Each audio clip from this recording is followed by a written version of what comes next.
भारत का चंद्रयान-3 मिशन चांद को फतह करने के लिए रवाना हो चुका है।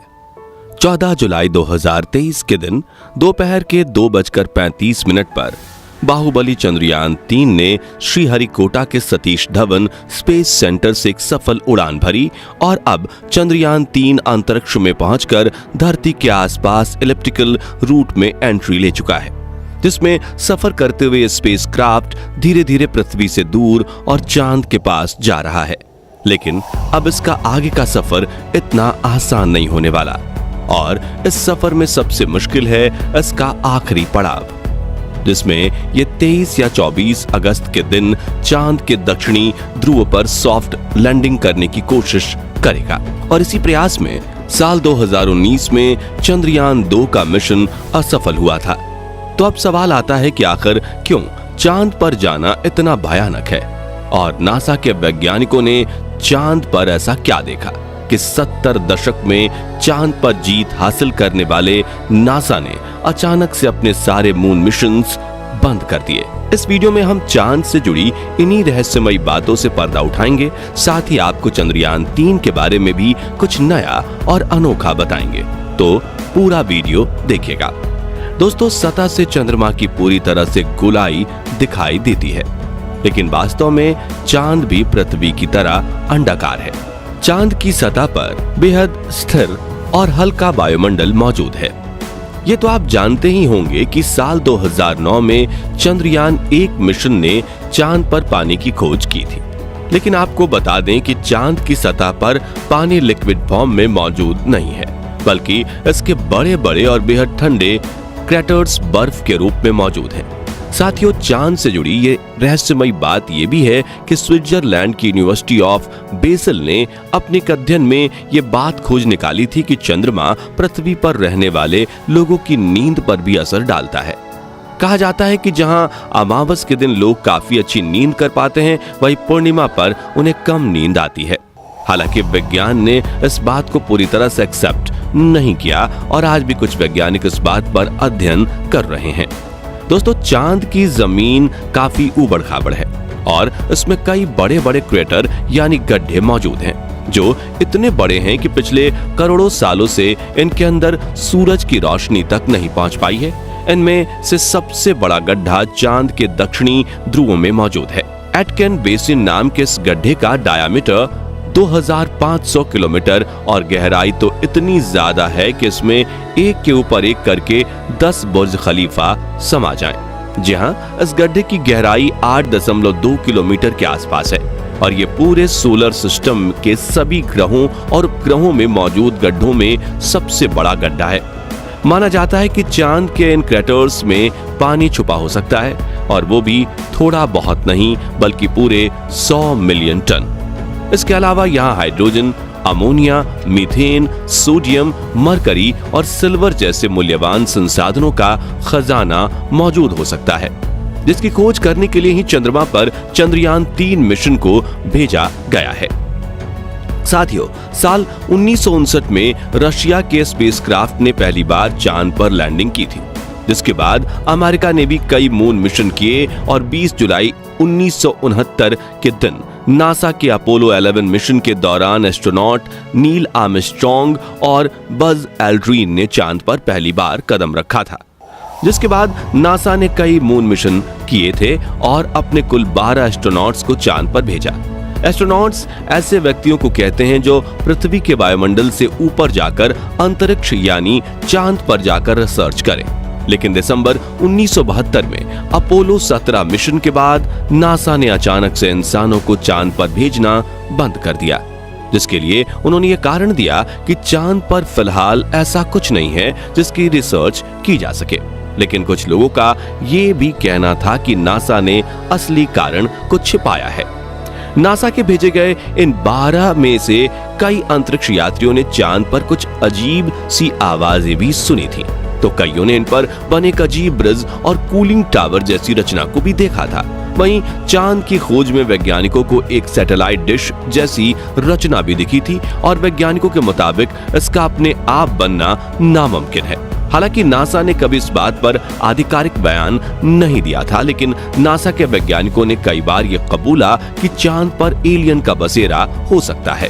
खैर, चांद पर एलियन हो सकते हैं या नहीं, इस बारे में अपनी राय हमें कमेंट में आप बता सकते हैं। फिलहाल यहाँ सबसे ज्यादा गौर करने वाली बात यह है कि ये सभी मिशन चांद के उत्तरी ध्रुव पर किए गए थे, जहां पर लैंडिंग करना चांद के दक्षिणी ध्रुव के मुकाबले काफी ज्यादा आसान माना जाता है।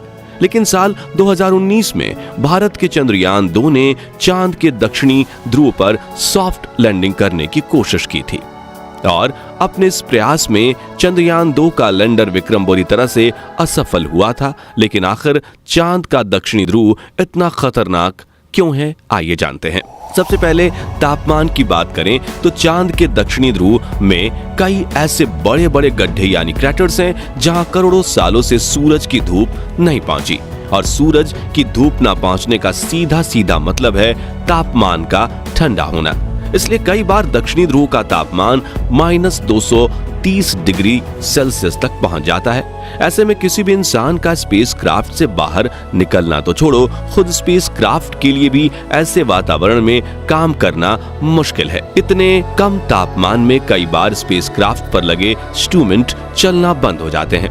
वहीं सूरज की रोशनी ना पड़ने की वजह से चांद के दक्षिणी ध्रुव के कई हिस्सों में काफी ज्यादा अंधेरा है, जिस वजह से चांद की ऑर्बिट में घूम रहे नासा, रशिया और इसरो के ऑर्बिटर्स भी वहां के काफी हिस्सों को ठीक से नहीं देख पाए।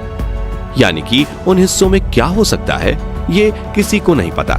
ऐसे में वहां जाना सबसे बड़ी चुनौती है। इसके अलावा चांद के दक्षिणी ध्रुव की जमीन उत्तरी ध्रुव से ज्यादा उबड़ खाबड़ है, पर यहाँ पर कुछ सेंटीमीटर से लेकर 2500 किलोमीटर तक के बड़े बड़े गड्ढे हैं। ऐसे में रिसर्च के लिए किसी भी रोवर को यहाँ चलाना हो तो काफी सावधानी बरतनी पड़ती है, और अगर रोवर किसी बड़े क्रैटर में गिर गया तो उसे वहां से निकालना लगभग नामुमकिन हो जाएगा और रिसर्च मिशन भी फेल हो जाएगा।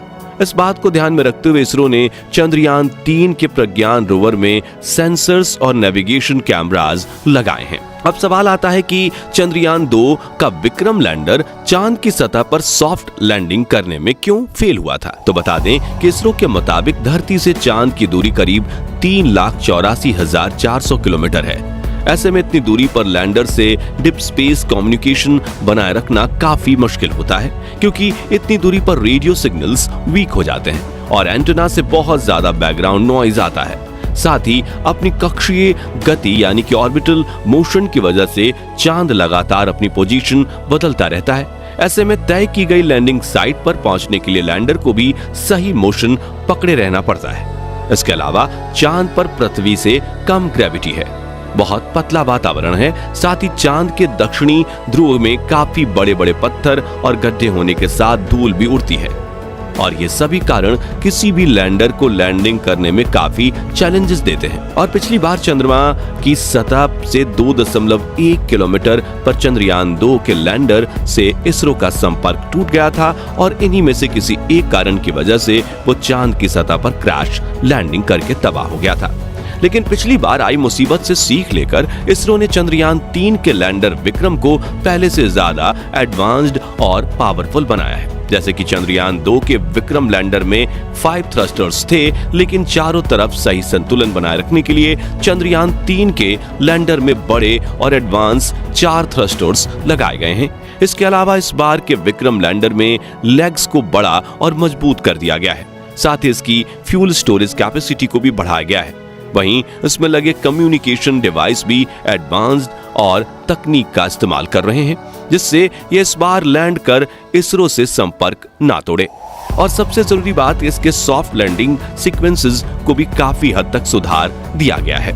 इन सभी बदलावों से चंद्रयान 3 के लैंडर को चांद की सतह पर सॉफ्ट लैंडिंग करने में आसानी होगी।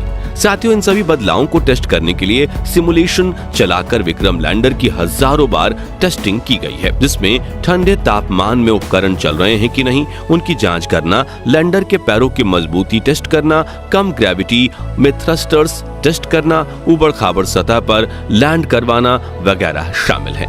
वह इसकी लैंडिंग साइट यानी चंद्रमा की धरती पर उतारने की जगह को भी पहले से ज्यादा बढ़ाकर 4 × 2.4 किलोमीटर की लोकेशन चुना गया है।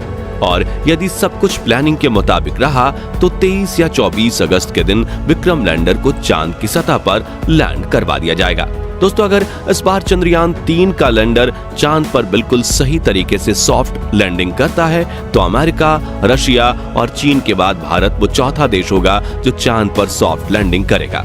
साथ ही हमारा भारत वो पहला देश बनेगा जिसने चांद के सबसे भयानक हिस्से यानी साउथ पोल पर लैंडिंग की है, जिससे स्पेस रिसर्च की फील्ड में भारत का नाम सबसे ऊंचा हो जाएगा। तो साथियों, अगर आप भी हमारी तरह यही चाहते हैं कि चंद्रयान 3 मिशन में भारतीय स्पेस एजेंसी इसरो को अपार सफलता प्राप्त हो तो कमेंट बॉक्स में इसरो को अपनी दुआएं जरूर दीजिए। साथ ही जानकारी पसंद आई हो तो वीडियो को लाइक शेयर जरूर कीजिए और चंद्रयान 3 मिशन से जुड़ी हर पल की खबर पाते रहने के लिए हमारे चैनल को सब्सक्राइब करके बेल आइकन जरूर प्रेस कर दीजिए। धन्यवाद।